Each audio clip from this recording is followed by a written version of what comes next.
There's a saying that says to be or not to be, well, taxed that is. Let's talk about being taxed on our accounts for a moment. You know, there are pre-tax accounts and there are after-tax vehicles. After-tax accounts are things like this: checking, savings, and brokerage accounts. Those are funds that are taxed, generally as ordinarily income before they're deposited. You know, if you sell something like a mutual fund, there is something called a profit sometimes on that, and it's referred to as growth, and it also can be taxed normally as a capital gain. So you need to be aware of that kind of thing. You know, when funds are withdrawn from an after-tax account, there's no taxation for that kind of transaction. Let's talk about IRAs for a moment. Individual retirement accounts. Did you know that IRA actually doesn't stand for that? It stands for Individual Retirement Agreement.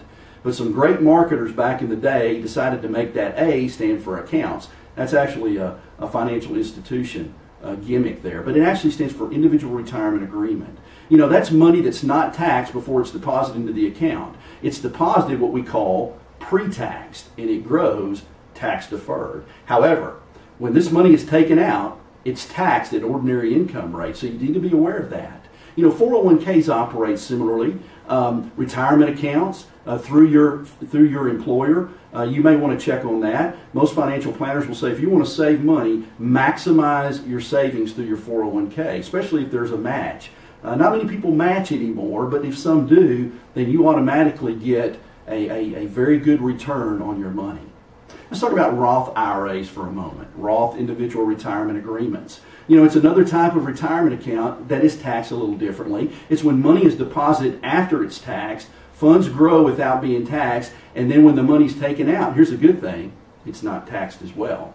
And so look into Roth IRAs because they might be something that can help you accomplish your goals. You know, we can help you with that at the credit union. When investing in these type vehicles, you got to consider some things. First of all, you want to consider liquidity, and you want to consider penalties that are involved. You know, do you need the money now? Can you just kind of forget about it and get it later? What about penalties if there is an emergency? You got to think about those. Contribution limits. Usually, if things are after tax, there's no limits to that type of thing. If it's pre-tax, there are limitations, and you need to know those. And then obviously the tax climate that you operate in. The tax climate in 2014 is different and will be much different than 2013. And I do believe it's going to change going forward. You may need to consult your tax professional about that. But if you need some coaching along these lines, we can certainly help you at Kelly Community.